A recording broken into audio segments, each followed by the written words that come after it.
Það oft sagt að það sé mikilvægt að eiga sér draum og það sé mikilvægt að fylgja draumum sínum og aldrei gefast upp á draumum sínum. Þetta viðfangsefni Garðabrúðu sem hún syngur í sinni eigin kvikmynd í söngnum Ég á mér draum. Þetta líka svo boðskapi sem við heyrum frá unglingum þegar þeir taka þátt í hæfileikakeppnum, sérstaklega þegar það gerist í sjónvarpinum. En hvað sem svona mikilvægt við það að eiga sér draum, og getur ekki draumur verið hvað sem geta ekki líka verið vondir?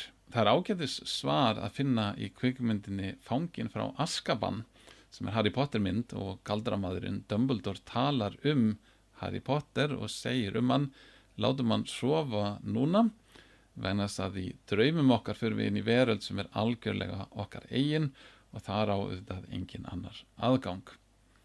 Það sýnir sér náttúrulega í Harry Potter myndunum að hann hefur ekki alveg rétt fyrir sér þar.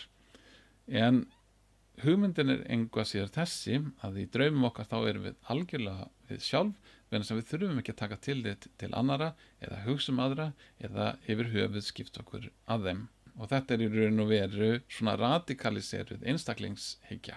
Það auðvitað gott að vilja vera maður sjálfur ef það þýðir að maður vill ekki lifa einhvers konar tvöföldu lífi þar sem maður lætur allar sínu verstu hliðar koma út á einum stað eða einum vettvangi en breiðir síðan yfir það og lætur sem maður hafi ekki þessar vondu hliðar þegar maður kemur á aðra staði og maður þurfi ekki að berjast við þá. Væri ekki nær að maður berðist við hið illa í sér allstaðar og sættist eftir gömlu dygðunum eins og kirkjan oft talaði á miðöldum. Það gott að vilja vera maður sjálfur en ekki betra að vera hógvær og auðmjúkur og reyna að sækjast eftir visku og hugrekki og réttlæti, að leita eftir trú, von og kærleika, að sækjast eftir þolinmæði og hreinleika og eftir því að hafa stjórn á sjálfum sér. Þessa hluti talar Biblían og nefnir þá ávexti andans og kærleikans.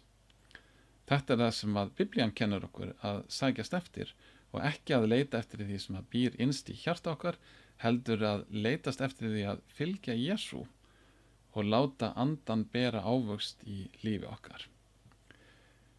Meira sig það þannig að þegar við hugsaum að vera við sjálf, segir Biblían okkar frekar að afneita sjálfum okkur. Jesús segir þetta til dæmis í Lúkasarguðspjalli í 9. kafla í 23. versi og það hljóðar svo. Hann segir, hver sem vill fylgja mér afneiti sjálfum sér, taki krossinn daglega og fylgi mér. Að vera lærisveinn Jesú þýðir raun og veru það að afneita sjálfum sér, afneita því illa sem að býr í okkur og afneita okkar tilraun á því að vera fullkomnir menn og frekar fylgja Jesú og láta hann leiða líf okkar.